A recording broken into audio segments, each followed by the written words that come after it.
Podemos pasar, si querés, a la última parte, que es lo de Dale. ébola. Hay un fragmento interesantísimo, claro, porque decíamos que Jason tiene esta visión, viste, de ébola totalmente negativa, como que es un tradicionalista más que quiere abogar simplemente por la unidad de las grandes religiones como Benón. Y en realidad ébola es quizá uno de los críticos más fuertes sobre todo de las tres religiones monoteístas, ¿no? Más que nada, inclusive en los aspectos que son limitantes ante la misma psicología social y un montón de cosas. Y acá vamos a ver una definición interesante de lo que es para él el tema de la muerte y lo que es la existencia. Fijémonos, esta es la única entrevista que Ébola tuvo en el año 71, que encima la da en francés, es una cosa muy rara. La da en francés, eso es algo muy, muy extraño. Y acá, dentro de muchas cosas, fíjate que es más para el final, ¿no? Esto habla de lo que él ve dentro de la muerte y le contesta si le daba miedo a la muerte. Il existe pas une réalité au derrière de l'autre. Il existe différents moyens d'expérimenter une chose unique. Fíjate ahí, no existen dos realidades. Ujú, Existe una sola realidad y en todo caso podés diferenciar dos formas de experimentarla. claro. De hecho, eso está también acá en El hombre como potencia. Dice, es decir, oposición existe no entre una realidad finita y una realidad absoluta, sino entre un modo finito y un modo absoluto de experimentar la realidad. Ahí fíjate que retoma lo que decíamos del principio aristotélico, ¿no? La realidad es una, pero ¿cómo la vas a entender? ¿O cómo la vas a vivir? ¿Cómo la vas a experimentar? ¿De forma parcial, con esta dualidad que siempre se nos trata de imponer, o de forma integrada, desde el aspecto simbólico y el aspecto denso? Sí, justamente esto de lo. A ver. No, sigamos con la entrevista, sigamos y ahí Dale. te digo. C'est matériel. C'est les phénomènes, les projections d'un œil matériel, de regard matériel. Lorsque l'homme a changé son être, il percevra la même réalité dans les autres formes. Et alors, ce sont des dimensions. Et comme dans la radio, A esta parte. vous pouvez tourner les boutons sur des différentes longueurs d'onde et vous percevez des autres, des suites différentes. Alors là, il n'existe pas un monde relatif et le monde absolu, mais un regard relatif et un regard absolu. Pour ce qui est Dieu, ce n'est pas le cas d'y parler, parce que pour la métaphysique, le Dieu, c'est un concept qui appartient à la conscience religieuse, pas à la conscience métaphysique. Vous savez que selon la doctrine hindoue, et aussi selon certains mystiques occidentaux, comme Dionys l'Aréopagite, et même Plotin, même Maître Eckhart, on considère quelque chose qui est au-delà de la divinité, le Dieu. Parce que le Dieu, selon le point de vue hindou, par exemple, c'est le principe de l'être. Mais le principe de l'être a, vis-à-vis de soi, le principe du non-être. Él dice éter, Quelque chose de supérieur. él dice el ¿Cómo? principio del éter, dice, No, del cuando ser. habla del ser, dice. Ah, porque en francés suena como éter. Y se me venía a la Claro, cabeza también, puede se me ser, venía a sí, la sí. cabeza esto de la visión entre lo inmaterial y lo material, lo visible y lo invisible también. Que Claro. obviamente con la existencia del éter se acerca muchísimo más. Entendemos que el No. vacío no es vacío, sino que estamos bañados. Y eso es lo que permite después la visión de la energía libre y otro tipo de cosas. Claro. Pero fíjate que está relacionado con este tema de lo condicionado, la dualidad del ser y no ser. Dice que dice la divinidad, como se lo entiende metafísicamente, está en todo caso en el principio del ser, pero no está en lo trascendente del ser. O sea, él ubica dentro de la inmanencia. Es una cuestión. Y bueno, ¿sabés lo que pasa? Que después en el animismo estaba muy cerca de esto.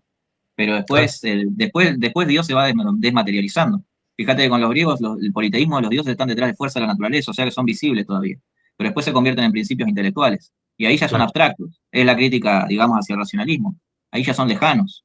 Entonces tenemos que tener figuras para acercarnos a ellos, nos tenemos que acercar a través de el canto, de diferentes, bueno, incluso los chamanes, o hay diferentes formas, ¿no? Estaba los pitagóricos filosóficos que se acercaban de una manera más racional y después estaban las Ménades y los cultos a Dioniso que buscaban una conexión extática, ¿no? Que eso estaba mucho en el chamanismo también, que a través de la droga y a través del canto y a través de entrar en ciertos estados, se sale a la vez del ego, ¿no? Sí. Por eso acá, e incluso en este libro lo traigo, también este libro, sobre las técnicas de cómo el cuerpo se disocia de la mente. Por eso se pueden clavar clavos, pueden caminar sobre fuego, porque justamente hay también una visión de lo divino en eso. Les presenta a eso se les presenta eso sagrado, se les presenta a través de lo estático, muchísimo más fuerte que de una manera racional. Sí. Por eso también el ocultismo está muy relacionado con esto extático, de llevar al cuerpo hasta un límite donde la personalidad y el ego también, o sea, del ego se olvida uno y se disocia. Es que justamente, claro, la prueba está ahí en esa parte de la posible disolución del ego. Y vos Para fíjate que a través de lo no racional perderte se vos quiere mismo. hacer eso, a través de lo místico, el misticismo de la Edad Media, o bueno, en la Edad Media hablaba de la mortificación de la carne. Pero otras visiones místicas lo que quieren hacer, Meister Eckhart también, es matar ese ego, matar ese yo. O sea, Sí, trascender al yo, orientarse hacia sí mismo, que es de el lo que yo con habla Platón. minúscula. Sí. Pero a través de la razón. Y estas son las dos tensiones que siempre estuvieron dentro de esto.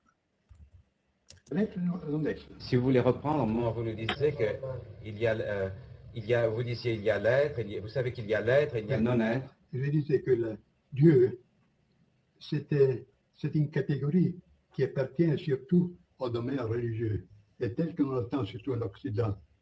On pense au Dieu théiste, Dieu comme personne. Alors, ce n'est pas un conseil, une catégorie de la métaphysique. Parce que ce Dieu théiste, au maximum, on peut le considérer comme le principe de l'être. Mais l'être par lui-même, pour sa nature à contre soi, contre lui le non-être.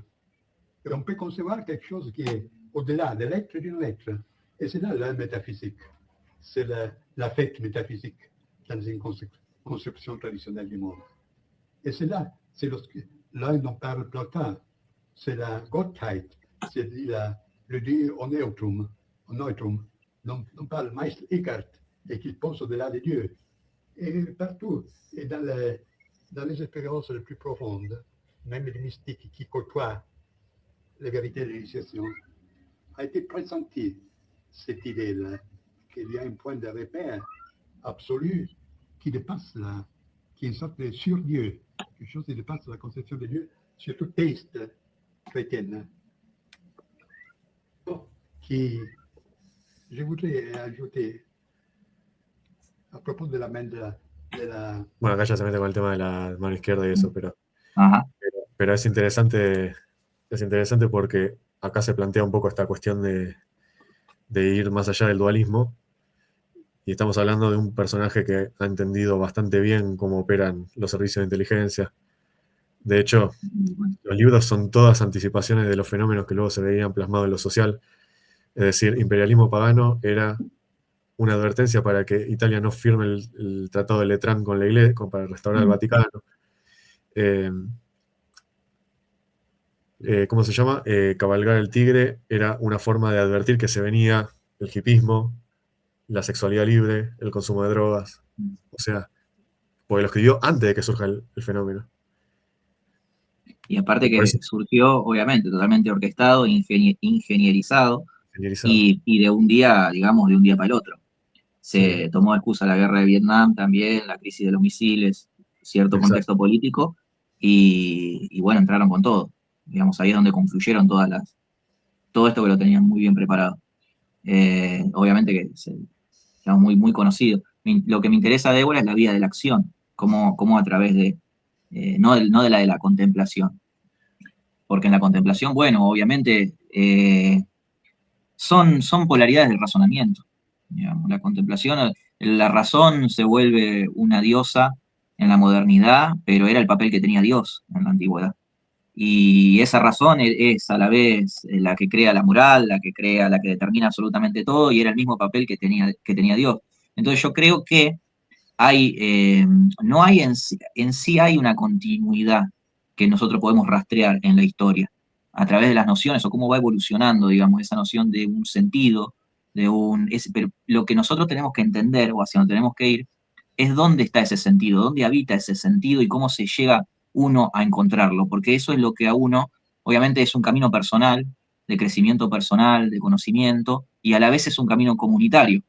Sí. A la vez es la conexión no solamente con la comunidad, sino con el mundo, donde ahí es donde aparece Dios y donde aparece lo trascendente y donde aparece un orden, el sí mismo, y aquello que de alguna manera nos dota de sentido. Y yo creo que es ahí, es en esa evolución, cómo nosotros rastreamos, digamos, aquellos elementos que decimos, bueno, a ver cómo, desde dónde pensamos la propuesta que nosotros tenemos, mirando de cara al futuro.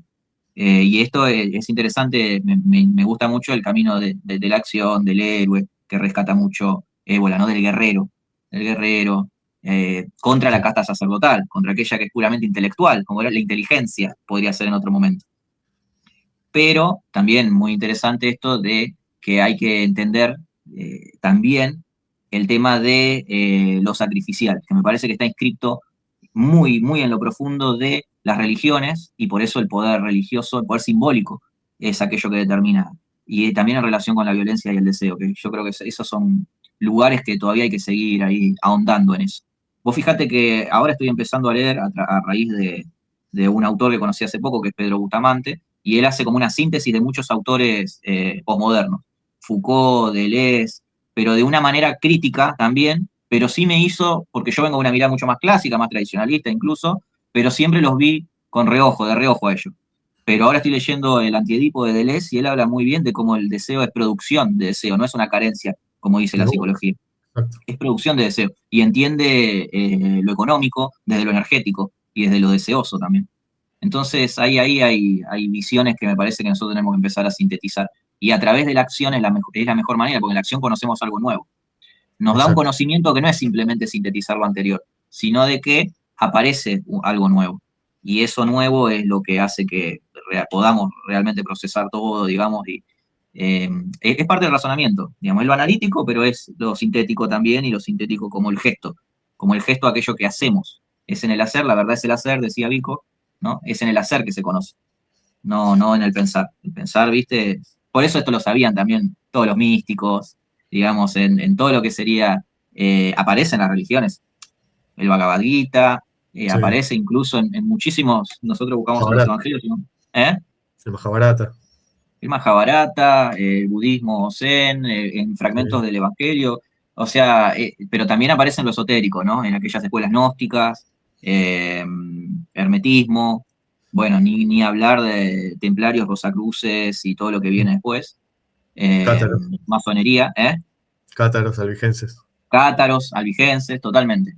Y ahí obviamente también quizás estaban más vinculados con esta noción más activa y no tan contemplativa. Pero obviamente que esa discusión es la discusión de la filosofía, es la discusión de Aristóteles y Platón, y digamos, ahí es donde se juega, se dirime todo. Entre dioses y hombres, entre dioses y titanes. Sí, tal cual. Para ir cerrando, voy a contarte justamente que antes de yo empezar a leer Ébola fuerte, hace varios años atrás, yo pasé Nietzsche, un autor, y Ébola. ¿Cuál es el autor que estaba en el medio que yo pasé, por el cual lo estudié bastante? Porque a pesar de todo lo que se pueda decir del autor, tenía cosas muy interesantes para aportar como método, como preguntas incisivas, como forma de abordar el mundo antiguo, inclusive, Foucault. Y yo a Foucault lo leí muchísimo. Y más allá de que, obviamente, que es un autor que es muy leído por la izquierda, también tiene críticas muy fuertes a la izquierda. Totalmente. Y eso es lo que mucha gente, o por lo menos la izquierda posmoderna, mira para otro lado. Cuando le preguntan qué opina sobre el feminismo, mira, yo creo que cualquier feminista de hoy diría que es un machista, por lo que dijo de eso. Diciendo que, claro, que el problema es cómo vas a liberar a una persona, en este caso a la mujer, si vos le estás dando categorías a las cuales debe apegarse. O sea, vos le decís, liberate del machismo, pero con la receta que yo te doy, si no, no te liberás. Sí, en realidad lo que se libera es de la maternidad y te desvincula la maternidad de la sexualidad, básicamente. Por eso lo que se hace es una cosificación de la mujer, y desde la liberación sexual, pasando por lo que podría ser el machismo de los 90, si querés ponerle, neoliberal, o esta cosa, digamos, muchísimo más a la vez de la pornografía y todo eso, hasta lo que es el feminismo de ahora, donde también el modelo de empoderamiento justamente no por nada fue la causa totalmente ingenierizada y dirigida del aborto. Sí. No por nada fue eso. Entonces la mujer se empodera mostrándose, y más que incluso en la ideología, porque la ideología, el libro en sí, bueno, la pueden buscar para buscar un referente, pero es en lo simbólico que vemos a través de los medios de comunicación, donde Eso realmente es lo más opera eso y lo incorpora al ser humano. Por eso no hay ninguna artista, ninguna cantante de música pop que no esté desnuda arriba del escenario, sea de izquierda, sea de derecha, sea de cualquier religión que sea. En Occidente, como lo vemos, siempre es así, digamos, o sea, porque siempre vamos hacia esa atrofia de lo espiritual y de lo material, Claro, ya sea digamos. Taylor Swift o Sydney Sweeney, Sweeney. al final todas terminan pactando o vendiendo el alma al diablo. Que eso de vender el alma al diablo lo tenemos que entender en una dimensión humana también, porque ahí es donde se realizan ritos de sexo y sangre, donde se cometen crímenes tan aberrantes que están comprometidos de por vida, Sí, donde se sellan pactos de silencio. opera todo eso. Así que sí, justo se me fue lo último que te iba a decir, pero, Bueno, podemos ir pero cerrando igual te porque dejo el cierre, sí, sí. hemos abordado un montón de cosas que tienen que ver con lo que yo llamo la guerra oculta, la guerra invisible, si se quiere. Hay autores como Lucas Carena, Pablo Davoli, que le han puesto ese nombre de guerra invisible, creo que bastante acertado también. Y lo que tratamos de hacer es entender que geopolítica no es solamente hablar de recursos naturales, los países que confrontan porque quieren el petróleo de otro, bla, bla, bla, todo lo que son los lugares comunes que te ponen, no, Occidente contra el Islam, o Occidente contra Irán, o Occidente contra China. En realidad lo que hay que ver es que hay proyectos, hay élites, y como bien dijiste, hay una operatividad, hay una acción directa de guerra psicológica, hay un montón de cosas que tienen que ver con la operatividad directa sobre el cuerpo social y sobre todo apelando a este aspecto de la persona que es colectivo. Es justamente ahí donde opera principalmente. El aspecto colectivo, la mentalidad colmena y todo lo que para mí tiene que ver con, yo le llamo el germen revolucionario, que es ese aspecto de colmena que te hace enajenar como individuo en el sentido no liberal, al contrario, más bien tradicionalista. De individuación, de Individuación, sujeto singular. Y me exactamente. acordé justo lo que venía, por esto que trajiste de Foucault, y de lo interesante que es pensar la historia de la sexualidad, Sí, el concepto del panóptico, de la vigilancia, y también el de la biopolítica.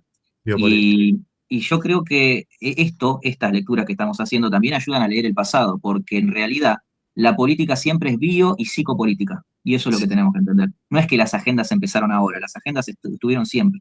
Sí, Siempre la manipulación de lo simbólico es lo más importante tanto para la política como para lo religioso. Por eso esta decisión que de repente se quiere plantear de la política y lo religioso, en realidad no existió nunca así, porque lo simbólico domina las dos esferas.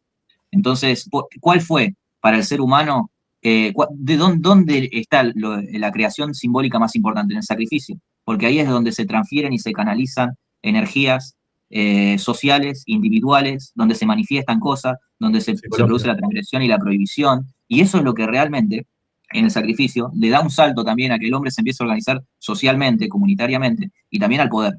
Nace el poder ahí, por eso nace con la casta sacerdotal, porque es el que domina también los sacrificios. Entonces, fijémonos también en ese sentido, cuando nosotros la antropología tendría que ver esto también. Autores como René Girard, Walter Burkert lo supieron ver bien. No antropología tan materialista, es decir, pensamos que simplemente somos una evolución fisiológica. No, hay algo simbólico dentro, o sea, que nos constituyó a nosotros como Homo sapiens, claro, quiero decir. Y ahí es donde hay que mirar, ¿no? En ese elemento que creo que está ahí en todo tiempo y lugar. Bueno, con eso cerramos el encuentro de hoy. Te agradezco muchísimo, como siempre, Santiago, un placer y vamos a repetirlo ya con otro tema. Veremos cuál, pero podremos después elegir. Seguramente vamos a tener un montón de temas. El mundo es inagotable y más el mundo caótico que vivimos hoy. Sí, seguramente que sí. Así que nada, bueno, gracias a vos, Lucas. La verdad que muy linda charla. Espero que a la gente le haya gustado también, ya casi 3 horas. Sí, casi Así que, 3 pero horas. bueno, pasan volando también. Y Sí, dejamos bastante material, bastante material. así es. Y después lo vamos a ir recortando. Así que bueno, les agradezco a todos los que estuvieron del otro lado y a los que nos están viendo en diferido también. Gracias. Compártanlo, pónganle me gusta y comenten abajo. Así que nos despedimos. Muy buena noche. Nos vemos en la próxima edición en Somos Occidente, obviamente. Voy a ver si retomo el horario de la otra vez más de trasnoche.